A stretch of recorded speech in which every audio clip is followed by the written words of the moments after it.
بسم الله الرحمن الرحيم الحمد لله رب العالمين الصلاة والسلام على أشرف الأنبياء والمرسلين وعلى آله وصحبه أجمعين أما بعد கண்ணியத்துக்குரிய சகோதரர்களே, அல்லாஹுடைய நல்லடியார்களே, ஒவ்வொரு வாரமும் நடைபெற்று வரக்கூடிய உம்தத்துல் அஹ்காம் ஃபிக்ஹ் தொடர் வகுப்பில் கடந்த வகுப்பில் நாம் தொழுகையினுடைய பாடத்தின் செயன்முறை விளக்கத்தில் எவ்வாறு நாங்கள் ருக்கு செய்ய வேண்டும் என்பது சம்பந்தமாக அதனுடைய தெளிவான செயன்முறையோடு பார்த்திருந்தோம். எவ்வாறு நாங்கள் ருக்குவில் மிக முக்கியமான 6 அம்சங்களை கடைபிடிக்க வேண்டும் என்பதை கடந்த வகுப்பில் ஆதாரபூர்வமான ஹதீதுகளோடு பார்த்திருந்தோம். அதனுடைய தொடராக கண்ணியத்துக்குரிய சகோதரர்களே, இன்றைய தினம் ருக்குவில் இருந்து நாங்கள் இஅ்திதாலுடைய நிலைக்கு வருதல், சமீஅ அல்லாஹு லிமன் ஹமிதா சொல்லி நாங்கள் இஅ்திதாலில் நிலையில் நிற்கின்ற அந்த அமைப்பை நபிகள் நாயகம் ஸல்லல்லாஹு அலைஹி வஸல்லம் அவர்கள் எங்களுக்கு எவ்வாறு வழிகாட்டினார்கள், அது சம்பந்தமாக நாங்கள் எவ்வாறு வழிகாட்டப்பட்டிருக்கின்றோம் என்பதை இன்றைய வகுப்பில் நாம் தெளிவாக பார்க்க இருக்கிறோம். கண்ணியத்துக்குரிய சகோதரர்களே, நபிகள் நாயகம் ஸல்லல்லாஹு அலைஹி வஸல்லம் அவர்களுடைய ஒரு ஹதீஸ் நமக்கு தெரியும். ஹதீஸுல் முஸி என்ற அந்த ஹதீஸை அறிஞர்கள் சொல்வார்கள். அதாவது ரசூலுல்லாஹி ஸல்லல்லாஹு அலைஹி வஸல்லம் அவர்கள் பள்ளிவாசலில் இருக்கிற பொழுது வந்து தொழுத ஒரு மனிதருடைய தொழுகை, நபிகளாருக்கு அவர் வந்து சலாம் சொன்ன வேளையில் அல்லாஹுடைய தூதவர்கள் சொன்னார்கள், பதில் சொல்லிவிட்டு நீ தொழவில்லை, மீண்டும் போய் தொழ என்று சொன்னாங்க. அவர் மீண்டும் போய் தொழுதுவிட்டு ரசூலுல்லாஹ்விடத்தில் வந்தார். அல்லாஹுடைய தூதரவர்கள் மீண்டும் சொன்னார்கள், நீ தொழவில்லை, மீண்டும் போய் தொழு. அப்போ அவர் அல்லாஹுடைய தூதரிடத்தில் கேட்கிறார், யா ரசூலல்லாஹ், எனக்கு நீங்கள் தொழுகையை கற்றுத்தாருங்கள் அல்லாஹுடைய தூதரே, இதற்கு மேல் என்னால் எவ்வாறு தொழுவதென்று தெரியாது என்று சொன்னார். அப்ப நபிகள் நாயகம் ஸல்லல்லாஹு அலைஹி வஸல்லம் அவர்கள் அவருக்கு தொழுகின்ற அமைப்பை கற்றுக் கொடுக்கிற பொழுது ஒவ்வொரு இருப்பையும் ரசூலுல்லாஹி ஸல்லல்லாஹு அலைஹி வஸல்லம் அவர்கள் அவருக்கு சொல்கிற பொழுது ஹத்தா தத்மஇன்னு சொன்னாங்க. அதாவது நீங்கள் எந்த நிலையை தொழுகையில் அடைந்தாலும் அதில் நீங்கள் உள அமைதியோடும் ஆறுதலோடும் தொழ வேண்டும் என்பதை அல்லாஹுடைய தூதரவர்கள் வழிகாட்டினார்கள். எனவே தொழுகையை பொறுத்த வரைக்கும் கண்ணியத்துக்குரிய சகோதரர்களை, தொழுகையில் அவசரம் இருக்கக்கூடாது. ருக்குவாக இருந்தாலும் இஅ்திதாலுடைய நிலையாக இருந்தாலும் சுஜூதாக இருந்தாலும் நாங்கள் தொழுகையில் அவசரப்படக்கூடாது என்பதை ரசூலுல்லாஹி ஸல்லல்லாஹு அலைஹி வஸல்லம் சொன்னாங்க. அவருக்கு சொல்லுவாங்க ரசூலுல்லாஹ், சும்ம ரக்கா ஹத்தா தத்மஇன்ன ராக்கியன், நீங்கள் ருக்கு செய்யுங்கள், அந்த ருக்குவில் மன அமைதியோடு உள அமைதியோடு ஆறுதலாக இருக்கும் வரைக்கும் நீ ருக்கு செய் என்று அல்லாஹுடைய தூதரவர்கள் அவருக்கு கட்டளையிட்டார்கள். அதனால தான் சில அறிஞர்கள் சொல்றாங்க, நாங்கள் ருக்குவில் சுபஹான ரப்பில் அலீம் என்று சொல்லக்கூடிய அந்த துஆவை எவ்வளவுக்கு நீட்டி ஓத முடியுமோ 3 தடவையோ அல்லது 7 தடவையோ அல்லது அதற்கு மேற்பட்ட தடவைகளோ ஓதுவது, அந்த நிலையில் நாங்கள் தமஅனீனத்தை உள அமைதியை எடுத்துக்கொள்வதற்கான ஒரு சந்தர்ப்பம் என்று சொல்றாங்க. எந்த அளவுக்கு ஒவ்வொரு நிலையையும் நாங்கள் நீட்டுகிறோமோ அந்த அளவுக்கு நாங்கள் ஆறுதலோடும் உள அமைதியோடும் அந்த நிலையை செய்கிறோம். எனவே கண்ணியத்துக்குரிய சகோதரர்களை, நாங்கள் ருக்குவாக இருந்தாலும் இஅ்திதாலாக இருந்தாலும் சுஜூதாக இருந்தாலும் இந்த நிலைகளில் நாங்கள் அமைதியை கடைபிடிக்க வேண்டும். அமைதியை கடைபிடிக்கவில்லை, அவசரமாக படபடன்று ஒருவர் தொழுதால் அவருடைய தொழுகை குறையுள்ள தொழுகை. அதனால தான் ரசூலுல்லாஹ் அந்த சஹாபிக்கு சொன்னார்கள், நீங்க தொழவில்லை ஃபஇன்னக லம் துஸல்லி ஃபர்ஜி ஃபஸல்லி என்றாங்க. நீங்க தொழவில்லை, மீண்டும் போய் திரும்ப தொழுங்கன்னாங்க ரசூலுல்லாஹ்.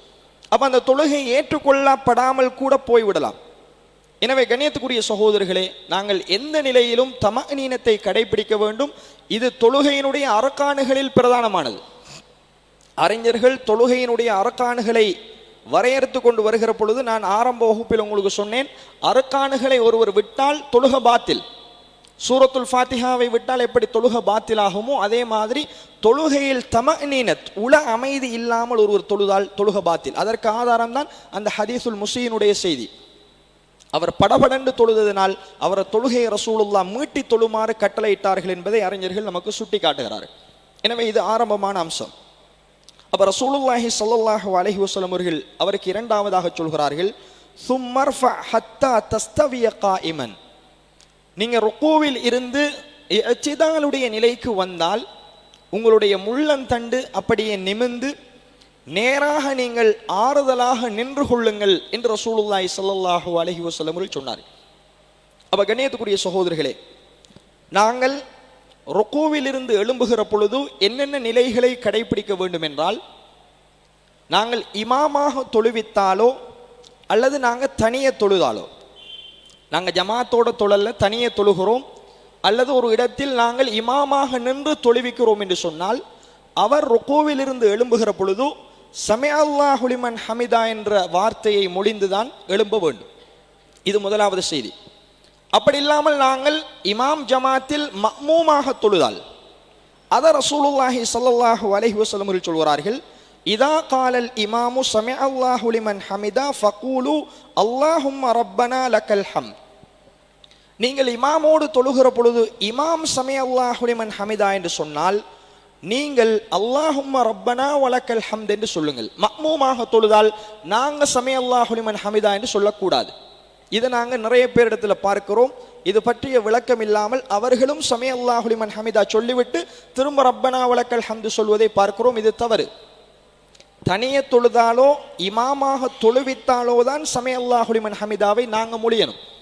ஆனால் நாங்கள் மஅ்மூமாக இமாமோடு சேர்ந்து தொழுதால் இமாம் தான் சமிஅ அல்லாஹு லிமன் ஹமிதா என்று சொல்ல வேண்டும். மஅ்மூம்களாகிய நாங்கள் அல்லாஹும்ம ரப்பனா வலக்கல் ஹம்து என்றுதான் இந்த துஆவைத்தான் நாங்கள் ஓத வேண்டும். அதைத்தான் ரசூலுல்லாஹி ஸல்லல்லாஹு அலைஹி வஸல்லம் அவர்கள் வழிகாட்டுகிறார்கள். இது புகாரியில் பதிவு செய்யப்படுகிறது. அப்ப கண்ணியத்துக்குரிய சகோதரர்களே, இந்த நிலையை நாங்கள் கடைபிடிப்பதோடு ஒரு ருக்குவிலிருந்து எழும்புகிற பொழுது ஒன்று அவர் சமிஅ அல்லாஹு லிமன் ஹமிதா என்று எழும்ப வேண்டும். மஅ்மூமாக இருந்தால் ரப்பனா வலக்கல் ஹம்து என்று எழும்ப வேண்டும். அந்த நேரத்தில் ரசூலுல்லாஹி ஸல்லல்லாஹு அலைஹி வஸல்லம் அவர்கள் தன்னுடைய இரண்டு கைகளையும் தோள்புயம் வரைக்கும் அல்லது தன்னுடைய காது சோனைகள் வரைக்கும் உயர்த்தினார்கள் என்பதையும் நாங்கள் ஆதாரபூர்வமாக பார்க்கிறோம். அப்ப ரசூலுல்லாஹி ஸல்லல்லாஹு அலைஹி வஸல்லம் அவர்கள் 4 இடங்களில் தன்னுடைய இரண்டு கைகளையும் உயர்த்தினார்கள். அது நாங்கள் ஆரம்பத்தில் சொல்லியிருந்தோம். ஒன்று ஆரம்ப தக்பீரில், இரண்டாவது ருக்கு செய்கிற பொழுது, மூன்றாவது ருக்கூவில் இருந்து இஅ்திதாலுக்கு. இப்போ நாங்கள் பார்க்கிற இந்த சமிஅ அல்லாஹு லிமன் ஹமிதா என்கிற நிலைக்கு வருகிற பொழுதும் ரசூலுல்லாஹ் 2 கைகளையும் தோள்புயம் வரைக்கும் அல்லது காது சோனைகள் வரைக்கும் உயர்த்தினார்கள். அதே நேரம் கண்ணியத்துக்குரிய சகோதரர்களே, நடு இருப்பிலிருந்து எழும்புகிற பொழுதும் 2 கைகளையும் உயர்த்தினார்கள். இந்த 4 இடங்களும் கைகளை உயர்த்துவது சுன்னா. அப்போ நாங்கள் சமிஅ அல்லாஹு லிமன் ஹமிதா என்று சொல்லி எழும்பி எங்களுடைய 2 கைகளையும் நாங்கள் எங்களுடைய தோள்புயம் அல்லது காது சோனை வரைக்கும் நீட்டணும், உயர்த்த வேண்டும். அதற்கு பிறகு நாங்கள் இந்த துஆவை ஓத வேண்டும். இது சம்பந்தமாக வரக்கூடிய துஆக்களை சொல்லி காட்டிவிட்டு அந்த செயல்முறைக்கு நாங்கள் போவோம். கண்ணியத்துக்குரிய சகோதரர்களே, நாங்கள் இஅ்திதாலில் ஓத வேண்டிய துஆ சம்பந்தமாக ஏராளமான சஹீஹான துஆக்கள் வந்திருப்பதை பார்க்கிறோம். அதில் ரசூலுல்லாஹி ஸல்லல்லாஹு அலைஹி வஸல்லம் அவர்கள் ஆரம்பமாக சொல்லக்கூடிய துஆ தான் நீங்கள் ரப்பனா லக்கல் ஹம்த். இது 4 வடிவில் ஹதீதுகளில் பதிவு செய்யப்பட்டிருப்பதை பார்க்கிறோம். 4 வடிவிலும் நாங்கள் ஓதலாம். ஒன்று, ஒருவர் ரப்பனா லக்கல் ஹம்து என்று மட்டும் சொல்லலாம், அல்லது ரப்பனா வலக்கல் ஹம்த் வா ஒன்றை சேர்க்கணும். ரப்பனா லக்கல் ஹம்து அல்லது ரப்பனா வலக்கல் ஹம்த். மூன்றாவது முறை அல்லாஹும்மே சேர்க்கணும். அல்லாஹும்ம ரப்பனா லக்கல் ஹம்த், அதிலையும் அல்லாஹும்ம வலக்கல் ஹம்த், அல்லாஹும்ம ரப்பனா வலக்கல் ஹம்த். இந்த 4 முறையிலும் நாங்கள் இஅ்திதாலுடைய நிலையில் இந்த 4இல் எதை ஓதினாலும் அது ஹதீதுகளில் ஆதாரபூர்வமாக பதியப்பட்டிருக்கிறது. ரப்பனா லக்கல் ஹம்த், ரப்பனா வலக்கல் ஹம்த், அல்லாஹும்ம ரப்பனா லக்கல் ஹம்த், அல்லாஹும்ம ரப்பனா வலக்கல் ஹம்த். எனவே கண்ணியத்துக்குரிய சகோதரர்களே, இந்த துஆவை ஓதுமாறு ரசூலுல்லாஹி ஸல்லல்லாஹு அலைஹி வஸல்லம் அவர்கள் எங்களுக்கு வழிகாட்டுறாங்க. இரண்டாவது துஆ முஸ்லிம் கிரந்தத்தில் பதிவு செய்யப்படுகிறது. நபிகள் நாயகம் ஸல்லல்லாஹு அலைஹி வஸல்லம் அவர்கள் ருக்கூவில் இருந்து எழும்பினால், அல்லாஹும்ம ரப்பனா லக்கல் ஹம்த் மில்அஸ் ஸமாவாத்தி வ மில்அல் அர்லி வ மில்அ மா பைனஹுமா வ மில்அ மா ஷிஅத மின் ஷைஇன் பஅத் என்கிற துஆவை ரசூலுல்லாஹ் முழுமையாக ஓதினார்கள் என்று பார்க்கிறோம். அப்ப இந்த துஆவை நாங்கள் தனித்து தொழும்போது ஓதலாம், ஒரு பெரிய துஆ. இதை நாங்கள் இமாமோடு சேர்ந்து மஅ்மூமாக தொழுகிற சந்தர்ப்பத்தில் இந்த பெரிய துஆவை ஓதுவதற்கான இடம் எங்களுக்கு கிடைக்காது. அவசரமாக இமாம் சுஜூதுக்கு போயிடுவார். எனவே கண்ணியத்துக்குரிய சகோதரர்களே, இந்த துஆக்கள் எல்லாத்தையும் நாங்கள் மனப்பாடமாக்கணும். நாங்கள் தனித்து தொழுகிற பொழுது இவைகளை பயன்படுத்திக் கொள்ள வேண்டும். இமாம் ஜமாத்தோடு தொழுதால் அந்த சுருக்கமான ரப்பனா லக்கல் ஹம்த் அல்லது ரப்பனா வலக்கல் ஹம்த் என்பதை ஓதிக்கொள்ளணும். இதை கண்ணியத்துக்குரிய சகோதரர்களே ரசூலுல்லாஹி ஸல்லல்லாஹு அலைஹி வஸல்லம் சொல்றாங்க. இது முஸ்லிம் கிரந்தத்தில் பதிவு செய்யப்படுகிறது. அடுத்த செய்தி, அதுவும் முஸ்லிம் கிரந்தத்தில் அதே கருத்தில் ரசூலுல்லாஹி ஸல்லல்லாஹு அலைஹி வஸல்லம் அவர்கள் ருக்கூவில் இருந்து எழும்பினால் இந்த துஆவை ஓதுவார்கள். ரப்பனா லக்கல் ஹம்த் மில்அஸ் ஸமாவாதி வல் அர்லி வ மில்அ மா ஷி'த மின் ஷைஇன் பஅத் அஹ்லஸ் ஸனாஇ வல் மஜ்த் அஹக்கு மா காலல் அப்து வ குல்லுனா லக அப்த் அல்லாஹும்ம லா மானிஅ லிமா அதைத வ லா முஅதிய லிமா மனஅத வ லா யன்ஃபஉ தல் ஜத் மின்கல் ஜத் என்று சொல்லக்கூடிய இந்த துஆவை ரசூலுல்லாஹ் இஅ்திதாலில் ஓதியிருக்கிறார்கள், சமி அல்லாஹு லிமன் ஹமிதாவுக்கு பிறகு. இது முஸ்லிம் கிரந்தத்தில் பதிவு செய்யப்படுகிறது. அதே மாதிரி அடுத்த துஆ முஸ்லிம் கிரந்தத்தில் இன்னும் சில வார்த்தைகள் கூடுதலாக பதிவு செய்யப்படுகிறது. அல்லாஹும்ம லக்கல் ஹம்த் மில்அஸ் ஸமாஇ வ மில்அல் அர்லி வ மில்அ மா ஷி'த மின் ஷைஇன் பஅத் அல்லாஹும்ம தஹ்ஹிர்னி பிஸ்ஸல்ஜி வல் பர்தி வல் மாஇ வல் பர்த் அல்லாஹும்ம தஹ்ஹிர்னி மினத் துனூபி வல் ஹதாயா கமா யுனக்க ஸௌபுல் அபியது மினல் வஸஹ். இந்த துஆவையும் ரசூலுல்லாஹி ஸல்லல்லாஹு அலைஹி வஸல்லம் அவர்கள் இஅ்திதாலில் ஓதியிருக்கிறார்கள். அதே நேரம் கணியத்துக்குரிய சகோதரர்களே, இன்னும் ஒரு சிறப்புமிக்க ஒரு துஆவையும் ரசூலுல்லாஹி ஸல்லல்லாஹு அலைஹி வஸல்லம் அவர்களுடைய சம்பவத்தில் நாங்கள் பார்க்கிறோம். புகாரியில் பதிவு செய்யப்படுகிறது. ரசூலுல்லாஹி ஸல்லல்லாஹு அலைஹி வஸல்லம் அவர்களுக்கு பின்னாடி ஒரு நாள் சஹாபாக்கள் தொழுது கொண்டிருக்கிறார்கள். அல்லாஹுடைய தூதரவர்கள் தொழுகையில் சமி அல்லாஹு லிமன் ஹமிதா என்று சொன்னதன் பின்னாடி சஹாபாக்களில் ஒருவர் இந்த துஆவை ஓதுகிறார். என்ன ஓதினார்? ரப்பனா வலக்கல் ஹம்த் ஹம்தன் கஸீரன் தய்யிபன் முபாரக்கன் ஃபீஹி என்று ஓதினார். தொழுகை முடிந்ததன் பின்னாடி ரசூலுல்லாஹி ஸல்லல்லாஹு அலைஹி வஸல்லம் அவர்கள் இந்த ரப்பனா வலக்கல் ஹம்த் ஹம்தன் கஸீரன் தய்யிபன் முபாரக்கன் ஃபீஹி என்று ஓதியவர் யார் என்று கேட்டான். அப்ப அவர் நான் தான் யா ரசூலுல்லாஹ் என்று சொன்னார். அப்ப ரசூலுல்லாஹி ஸல்லல்லாஹு அலைஹி வஸல்லம் சொன்னார்கள், நீங்கள் சொன்ன இந்த வார்த்தையை தங்களுடைய ஏடுகளில் பதிவு செய்வதற்காக 30க்கும் மேற்பட்ட மலாயிக்காமார்கள் போட்டி போட்டதை நான் கண்டேன் என்று ரசூலுல்லாஹ் சொன்னார்கள். இது புகாரியில் பதிவு செய்யப்படுகிறது. அப்ப ஆக குறைஞ்சது நாங்கள் எல்லா தொழுகையிலும் இந்த ரப்பனா வலக்கல் ஹம்தன் கஸீரன் தய்யிபன் முபாரக்கன் ஃபீஹி என்கிற அழகான துஆவை நாங்கள் ஓதணும் இஅ்திதால். இது மலக்குமார்கள் தங்களுடைய ஏடுகளில் யார் இதனை முதல் பதிவு செய்வது என்பதில் போட்டி போட்டார்கள், அதை நான் கண்டேன் என்று ரசூலுல்லாஹ் சொன்ன ஒரு துஆ. அதே நேரம் கணியத்துக்குரிய சகோதரர்களே, இந்த துஆவை சொல்வதில் இன்னும் ஒரு மிக முக்கியமான ஒரு சிறப்பு இருக்கிறது. அதையும் ரசூலுல்லாஹ் சொன்னார்கள். இதா காலல் இமாமு சமி அல்லாஹு லிமன் ஹமிதா, இமாம் சமி அல்லாஹு லிமன் ஹமிதா என்று சொன்னால் ஃபகூலு நீங்கள் சொல்லுங்கள் அல்லாஹும்ம ரப்பனா வலக்கல் ஹம்த் அல்லது அல்லாஹும்ம ரப்பனா லக்கல் ஹம்த். இப்படி நீங்கள் சொன்னால் ஃபஇன்னஹு மன் வாஃபக கௌலுஹு கௌலல் மலாயிகா, மலக்குமார்களும் அல்லாஹுவை புகழுகிறார்கள் என்று ரசூலுல்லாஹ் சொன்னார். தொழுகையிலே இமாம் சமி அல்லாஹு லிமன் ஹமிதா சொன்னால் மலக்குமார்களும் அல்லாஹும்ம ரப்பனா லக்கல் ஹம்த் என்று சொல்கிறார். உங்களுடைய யாருடைய இந்த அல்லாஹும்ம ரப்பனா லக்கல் ஹம்த் என்பது மலக்குமார்களுடைய அந்த அல்லாஹும்ம ரப்பனா லக்கல் ஹம்தோடு ஒத்து போகிறதோ உஃபிர லஹு மா தகத்தம மின் தன்பிஹி, அவருடைய முன் சென்ற சிறு பாவங்கள் எல்லாம் மன்னிக்கப்படும் என்று நாங்கள் சொல்லலாம். இதுவும் புகாரியில் பதிவு செய்யப்படுகிறது. கணியத்துக்குரிய சகோதரர்களே, அந்த அளவுக்கு நபிகள் நாயகம் ஸல்லல்லாஹு அலைஹி வஸல்லம் அவர்கள் சிறப்பை எங்களுக்கு சொல்லி காட்டுறாங்க. எனவே நாங்கள் இமாமை முந்திவிடக்கூடாது. இமாம் இஅ்திதாலுக்கு வந்ததற்கு பிறகுதான் மஅ்மூம்கள் இஅ்திதாலுக்கு வர வேண்டும். இமாம் சமி அல்லாஹு லிமன் ஹமிதா என்று சொன்னால் நாங்கள் அல்லாஹும்ம ரப்பனா லக்கல் ஹம்த் என்கிற துஆவை ஓத வேண்டும். அது மலக்குமார்களுடைய துஆவோடு ஒத்து போனால் எங்களுக்கு ரசூலுல்லாஹி ஸல்லல்லாஹு அலைஹி வஸல்லம் அவர்கள் முன் சென்ற சிறு பாவங்கள் மன்னிக்கப்படுகிறது என்று சொன்னார். எனவே இவ்வளவும் நாங்கள் இஅ்திதாலில் ஓத வேண்டிய ஆதாரபூர்வமான துஆக்கள். எனவே கண்ணியத்துக்குரிய சகோதரர்களே, இந்த இஅ்திதாலில் இன்னும் ஒரு மஸ்ஸலா இருக்கிறது, அதையும் தொட்டுவிட்டு செல்லலாம் என்று நினைக்கிறேன். அதாவது நாங்கள் சமி அல்லாஹு லிமன் ஹமிதா என்று 2 கைகளையும் காது வரைக்கும் அல்லது தோள் புயம் வரைக்கும் உயர்த்தினால் பிறகு எங்களுடைய கைகளை எங்கு வைப்பது? இதில் அறிஞர்களுக்கிடையில் பிரபல்யமான 2 கருத்துகள் இருக்கிறது. ஒன்று, நாங்கள் சவுதிக்கு போனவர்கள் இருப்பீர்கள், சவுதியில் எல்லாம் சமி அல்லாஹு லிமன் ஹமிதா என்று சொன்னதற்கு பிறகு தக்பீர் கட்டுவார்கள். இது அறிஞர்களிடத்தில் இருக்கக்கூடிய ஒரு கருத்து. தக்பீர் கட்ட வேண்டுமா அல்லது கைகளை விட வேண்டுமா? இது 2க்கும் அறிஞர்கள் என்னென்ன ஆதாரங்களை முன்வைக்கிறார்கள் என்று நாங்கள் பார்க்கிற பட்சத்தில் கணியத்துக்குரிய சகோதரர்களே, தக்பீர் கட்ட வேண்டும் என்று சொல்லக்கூடிய அறிஞர்களுடைய கருத்துக்கு எந்த விதமான ஆதாரமும் இல்லை. நாங்கள் ஏற்கனவே ஆரம்ப தக்பீரில் ஒரு ஹதீஸை பார்த்தோம். கானன் நாசு உமரூன், மக்கள் கட்டளையிடப்படக்கூடியவர்களாக ஏவப்படக்கூடியவர்களாக இருந்தார்கள். அவர்களுடைய தக்பீரின் போது வலது கையை இடது கையின் திராஇன் மீது, இந்த 3 பகுதியின் மீதும் வைப்பதற்கு கட்டளையிடப்படக்கூடியவர்களாக இருந்தார்கள் ஆரம்ப தக்பீரில் என்கிற செய்தியை நாங்கள் பார்த்தோம். இந்த செய்தியை கொண்டு வந்து அறிஞர்கள் சொல்கிறார்கள், ரசூலுல்லாஹி ஸல்லல்லாஹு அலைஹி வஸல்லம் அவர்கள் ருக்கூவில் எப்படி நிற்க வேண்டும் என்று சொல்லி தந்திருக்கிறாங்க. எங்களோட கை ருக்கூவில் முட்டுக்காலில் பிடித்ததாக இருக்கணும். நாங்கள் சுஜூதில் அத்தஹியாத்தில் எங்களுடைய தொடைகளின் மீது எங்களுடைய கை இருக்க வேண்டும் என்று வழிகாட்டப்படுகிறது. அதே மாதிரி நாங்கள் நிலையில் நிற்கிற பொழுது ரசூலுல்லாஹ்வுடைய ஹதீதுகள் தக்பீர் கட்டுவது சம்பந்தமாக மட்டும்தான் வந்திருக்கு. எனவே ஒரு சமிஅல்லாஹு லிமன் ஹமிதாவில் இருந்து நிலைக்கு வந்தால் அவர் சமிஅல்லாஹு லிமன் ஹமிதா என்று நிலையில் நிற்கிறார். எனவே அந்த ஹதீஸை கொண்டு வந்து சொல்கிறார்கள், நிலையில் நிற்கிற எல்லா சந்தர்ப்பத்திலும் தக்பீர் கட்டணும். எனவே ஆரம்ப தக்பீருக்கு வந்த ஹதீஸை தான் அறிஞர்கள் சமிஅல்லாஹு லிமன் ஹமிதாவுக்கு பிறகும் நாங்கள் தக்பீர் கட்டிக்கிட்டு நிலையில் நிற்க வேண்டும் என்பதற்கு ஆதாரமாக கொண்டு வராங்க.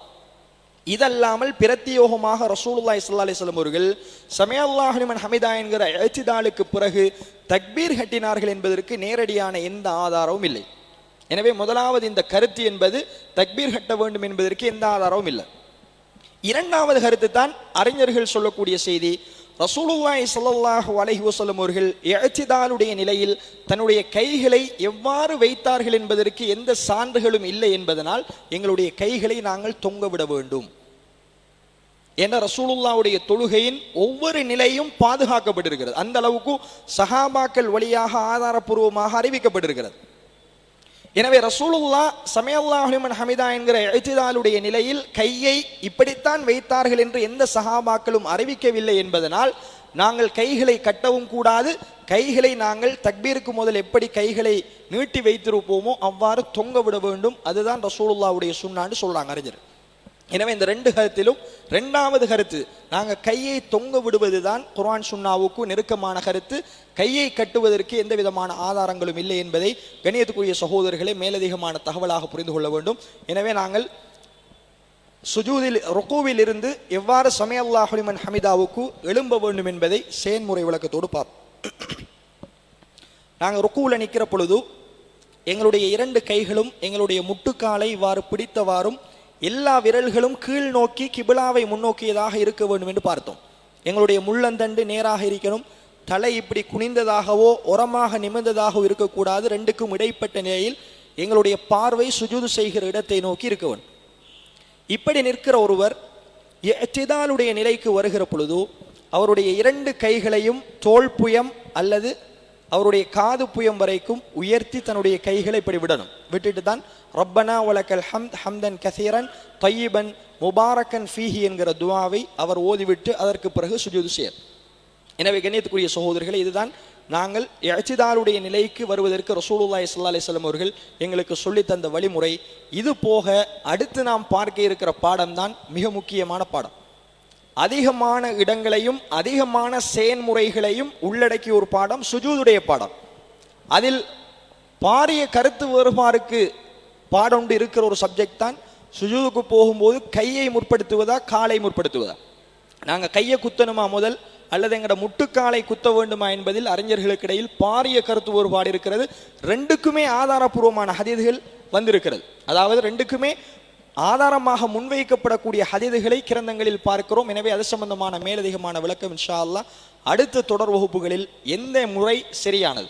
சுஜூதுக்கு போனால் 7 உறுப்புகள் பட வேண்டும் என்று ரசூலுல்லாஹ் சொன்னார்கள். அந்த 7 உறுப்புகளும் எவ்வாறு சுஜூதில் வைக்கப்படணும், சுஜூதில் ஓத வேண்டிய ஆதாரபூர்வமான துஆக்கள் என்ன, சுஜூதில் எங்களுடைய கால்கள் சேர்ந்து இருக்கணுமா பிரித்து வைக்கணுமா, சுஜூதில் எங்களுடைய விரல்கள் கிபிலாவை நோக்கி இருக்கணுமா அல்லது கிபிலாக்கு எதிர் திசையில் இருக்க வேண்டுமா என்பது சம்பந்தமான ஏராளமான வழிகாட்டல். சுஜூதில் இருந்து நாங்கள் 2வது சுஜூதுக்கு போவதற்கிடையில் இருக்கிற அந்த பைன சஜததைன் 2 சஜதாக்களுக்கும் இடையில் இருக்கிற இருப்பு எப்படி இருக்கணும், அதில் ஓதக்கூடிய துஆ என்ன. அதே மாதிரி நாங்கள் இன்னும் பல வழிகாட்டல்கள் சுஜூதுல ரசூலுல்லாஹி ஸல்லல்லாஹு அலைஹி வஸல்லம் அவர்களால் எங்களுக்கு சொல்லித்தரப்பட்டிருக்கிறது. எனவே கணியத்துக்குரிய சகோதரர்களே, அவைகள் அடுத்தடுத்த வகுப்புகளில் தொடராக பார்ப்போம். எனவே கேட்ட விடயங்களை சல்லு கமா ரஅய்துமூனி உஸல்லி, என்னை எவ்வாறு தொழக் கண்டீர்களோ அவ்வாறே தொழுது கொள்ளுங்கள் என்று ரசூலுல்லாஹி ஸல்லல்லாஹு அலைஹி வஸல்லம் அவர்கள் எவ்வாறு எங்களுக்கு வழிகாட்டினார்களோ அந்த அடிப்படையில் நபி வழியில் எங்களுடைய தொழுகைகளை அமைத்துக் கொள்ள எல்லாம் வல்ல அல்லாஹ் ரப்புல் ஆலமீன் எனக்கும் உங்களுக்கும் துணை புரிவானாக. வ ஆகிரு தஅவானா அல்ஹம்துலில்லாஹி ரப்பில்